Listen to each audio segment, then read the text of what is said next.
This is kind of another fun story. Feminism is creeping across the globe. Feminism is creeping all across the globe. How do we know this? Because this feminism has now infected the West, Europe, United States. It's moved to South America. It's now in Brazil. It's now in Mexico. It's up in Canada, of course. It's down to Australia. It's even kind of creeping in a little bit into Southeast Asia and the Philippines. Thailand, not so much yet. Give it time. Philippines, it has. Japan, it has. Look at the young men that are not even trying to date or marry anymore, and they have just a small one-room apartment, and they're playing video games with friends and hanging out with guy friends. You know, when I was in Japan, I visited Japan, and I was in not an Airbnb. I was in a hostel in Hokkaido, Japan, and I was one in Tokyo, Japan. And both of them had game rooms downstairs. Like they had a little convenience store. They had a game room where you had darts was a big thing they were playing. And they also had kind of some gambling type games. I don't know what they said on the screen because I don't read Japanese. But 1 o'clock, 2 o'clock, 3 o'clock in the morning, even on weekdays, there were young guys, probably between the ages of 20 and 35, that were playing darts. We're playing video games together. We're hanging out. We're drinking some drinks, having some snacks, goofing and hanging out. 0 women.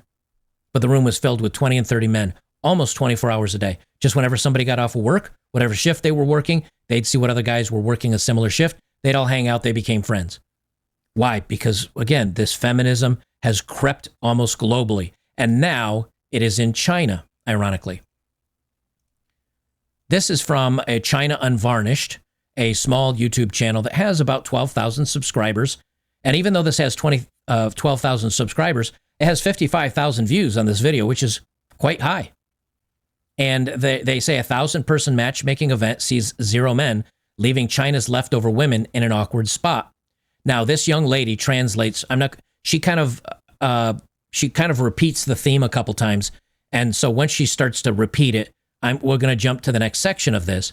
But I wanted you to see this because, ironically, China is now getting itself infected with feminism, and it is hurting, wait for it, the older women of China, the women that are 35 plus, that maybe have struggle having children, but they're successful, they're desirable, but they're struggling, and men are not even trying. And when you ask the young men, why are you not even trying anymore? What do they say? Women's standards are too high, and what they bring to the table is too low. Does that sound familiar to much of what we see with the feminism here in the West?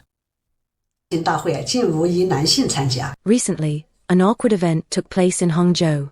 I'm sure everyone has heard about it by now. At a grand matchmaking event with over 1,000 people, not a single man showed up. The organizers of the event also implemented a relatively unfair policy. Women could participate for free, while men had to pay double the fee. As a result, more than 500 women, adhering to the principle of better to be single than settle, still made high demands on men, refreshing everyone's perception. Nowadays, fully paying for a house and car has become the minimum standard for matchmaking, but what's surprising is that thousands of older single women have ended up being completely ignored. Why are more and more men choosing to remain single rather than get married? Let's take a look at the fascinating story of Hangzhou's matchmaking event with no male participants. Watching this matchmaking event makes us truly understand what is meant by silent resistance. On the day of the event, more than 500 women waited expectantly, but not a single man came, making the scene incredibly awkward. Does this mean that when it comes to matchmaking, men have completely given up and are indifferent to marriage? Let me just put a pause on that for a moment. So, you've got an event, 500 women, 500 men invited. The men don't go. Not one single guy shows up. The women do go. They were let in free. The men got charged, I don't know, it wasn't exorbitant, but it was quite a high price. And there were 2 different price points that the men were quoted. And another guy mentions that. What do they mention that the issues are? Women's standards too high. Women becoming older. They talk about what was the other point? See, this is why I pause them lots of time. Women fixated on pursuing high standards. That they want a man that is, and they even say it. Matter of fact, I'll wait till they say it. Considering how hard it is to earn money these days, many men felt that the organizers' approach was quite off-putting. Reality has already proven that the prime time for these older single women has long passed, and they are no longer in demand. I'm going to pause it right there. This is the women, and especially feminists, do not understand the argument that when men are talking about, look, we like younger women. Yes, visually, wrinkle hasn't taken over, gravity hasn't taken over. There's not as many dating issues. You know, if she's had a wild past where she's had a really rough dating history, guys don't want to have to deal with that. And then as she ages, there's another thing that happens, and women do not seem to understand men's points on this. A lot of guys want families.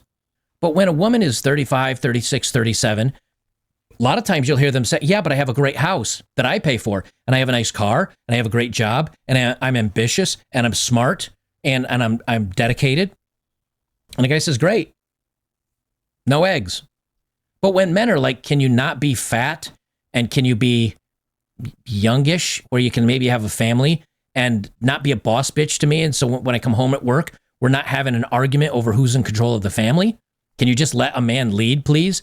Men have like 3 standards, but women rage against every single one of them. But when men say, well, you want tall and handsome, and you want 6 figures, and you want 8 inches, and you want him to be this, and you want him to be sensitive but strong and masculine, but in touch with his emotions, and they come out with this grocery list, and men say, well, I don't think that's exactly fair. Oh, well, you're just a butthurt incel. This is just it's just our preferences. Women are allowed to have preferences. You're just intimidated.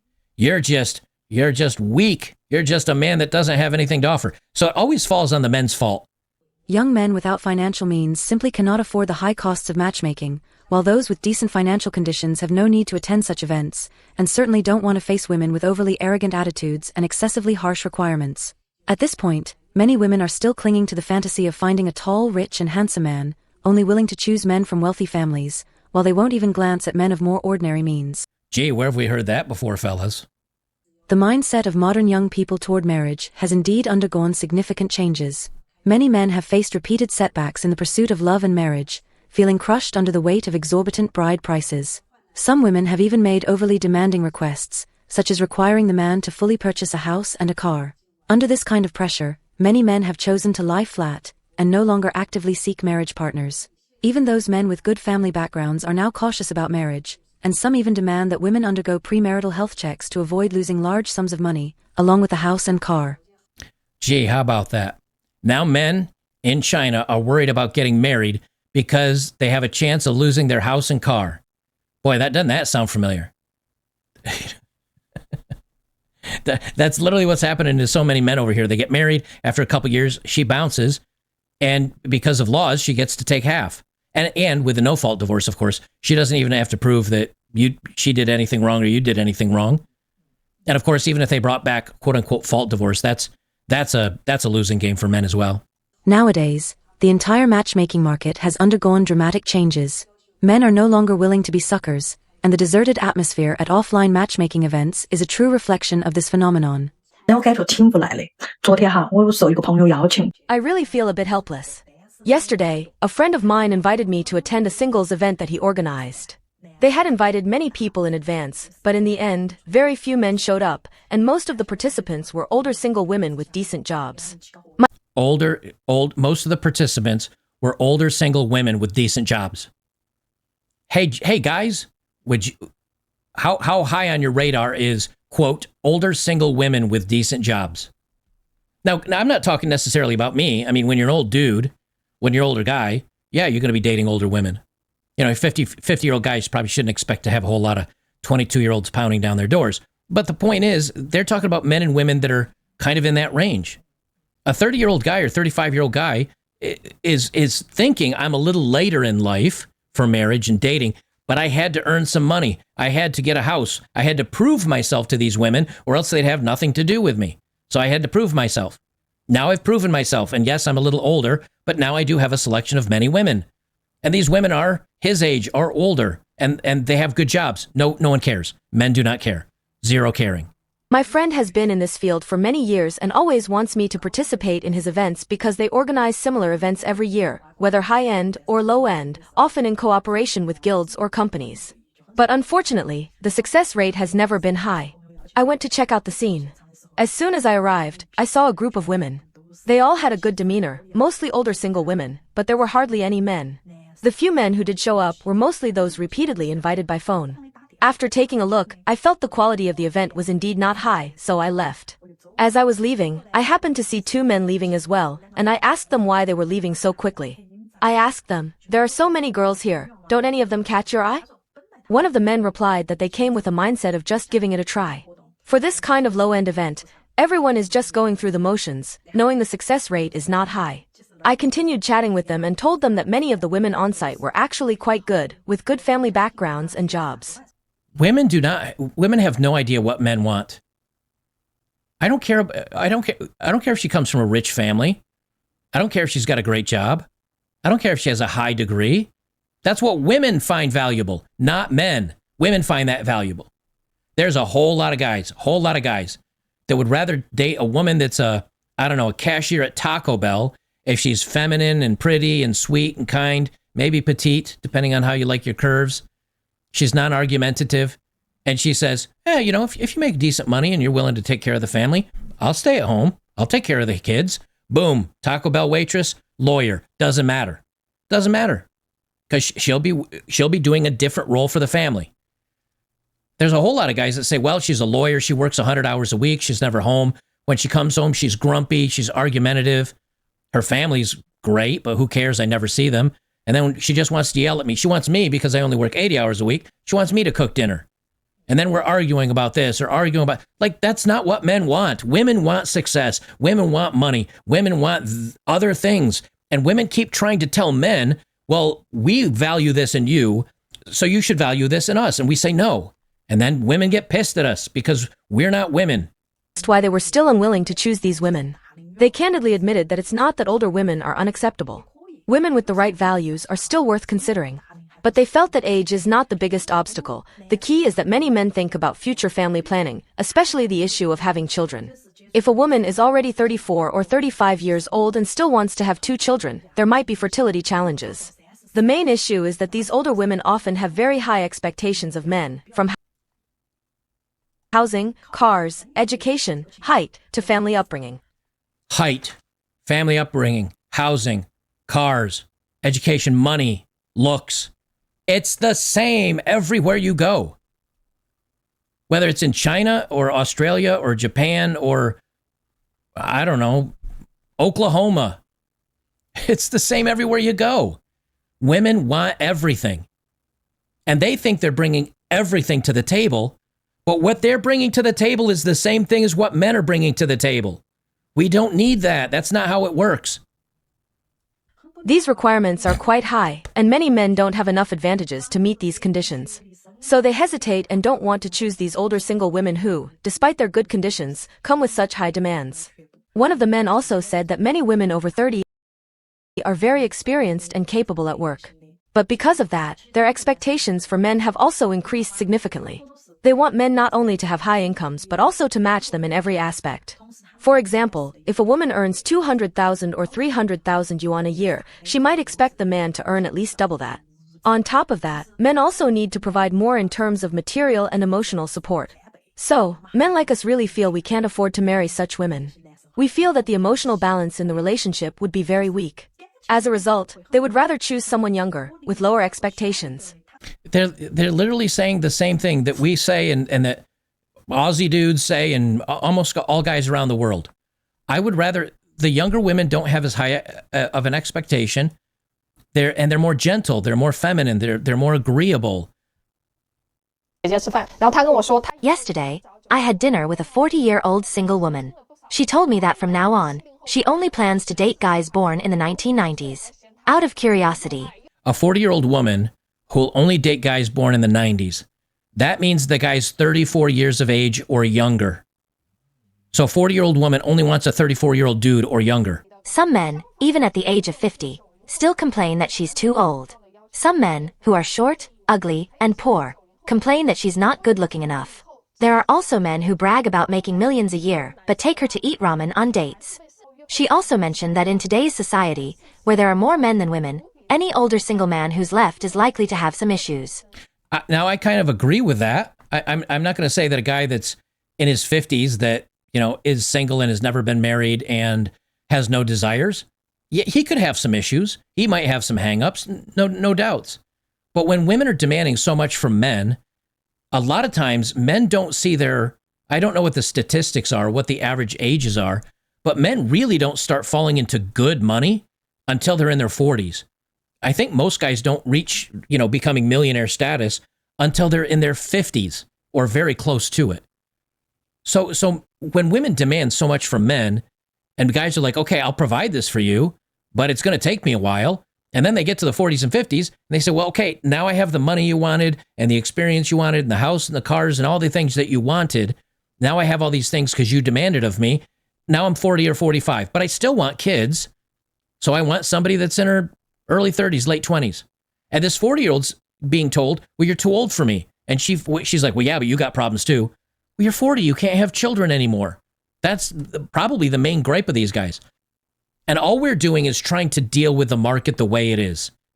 And the way the market is now is a lot of guys say, I don't like the people in the market. I don't like any of them. I don't want to participate. I'm out. I tap out. And that's why men are not going to these dating events. And they're not going to any of this stuff. They're out of it. Let me see if I had. Okay, here's a good example. I was going to save this for another video, but this is a perfect example. This is from @whatever podcast right here on Twitter and YouTube and the rest of it. This is from the @whatever. And men are falling now into two categories. Not necessarily two, but two large categories of which there are subsets. There are men that will simp and pay for OnlyFools girls and still want to try to, date or do whatever they can to get the attention of women. And when they can't, they end up getting virtual girlfriends or they pay for these services of these OnlyFools content creators. And then there are men that have want nothing to do with women like this. And I'm going to play this video because this is what these current or past or many of these only content creators think of the men that support them. They think you're stupid. They think you're a sucker, that you're going to make them rich while they laugh at you. Make more than a doctor, and I capitalize off of men. You guys are my biggest fans, even if you're haters. I made over $400,000 last year, and it is all because of you. So you guys want to keep clowning on sex work? Keep it up, because if you guys just came together as a whole, as men, we wouldn't be in business. We are profiting off of you. Thank you. Keep subscribing to our OnlyFans. Keep talking shit about sex workers, because we are making so much more money, and I'm about to be out in $1 million this year. So keep it up.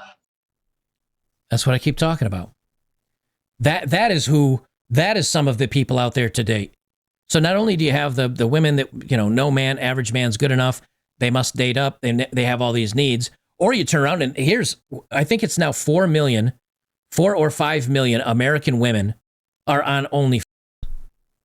No, that's 4 or 5 million women just out of the market for a vast majority of men if they want marriage. Now, guys will hook up with her. Guys will sleep with her.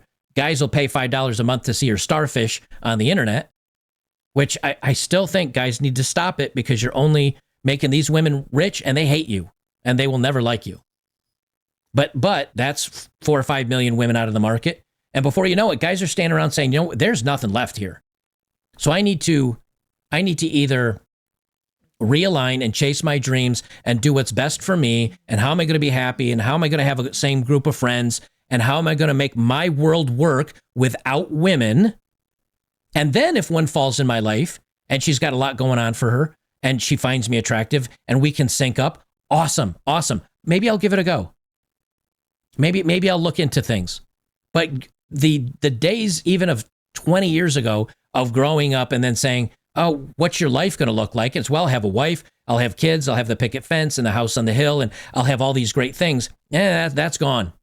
And you want to know how I know? Because now it's even in China where things are getting screwed up. It's almost global now. What is young men's aspirations? What are their dreams? What does their life look like from here on out? It looks like guy friends and a community of like-minded guys and people you can hang out with and people you can have fun with that are guys. Because those guys will care about you. And then you do what's right for you, whether you want to be a welder, blue-collar worker, go to college, do whatever. But you don't have the stress of trying to, how am I going to get rich enough to give these women the house that they want, or the car that they want, or the lifestyle that they want? Do I need to break my legs below the kneecap and stretch my legs 4 inches so I can try to get over 5'10 or 5'11 so a woman will look at me twice? Do I need to go to the gym and try to have a six-pack and these muscles so women will even consider me? And yes, I'm being very hyperbolic and very and being overemphasizing everything. Can a 5'6" guy that's in okay shape, who makes okay money, can he meet somebody? Yeah. Is it going to be the woman he actually desires? Probably not. Because the women he actually desires men that are better than him, quote unquote, better than him. And so in almost all cases, most guys that still want to end up dating in some form or another are settling. Mostly because the women they want to date are dating the men, and the top 10% of men, and those men are settling just to sleep with those women. I mean, hypergamy it's here, it's everywhere, and it's the same, and there's nothing you're going to do about it.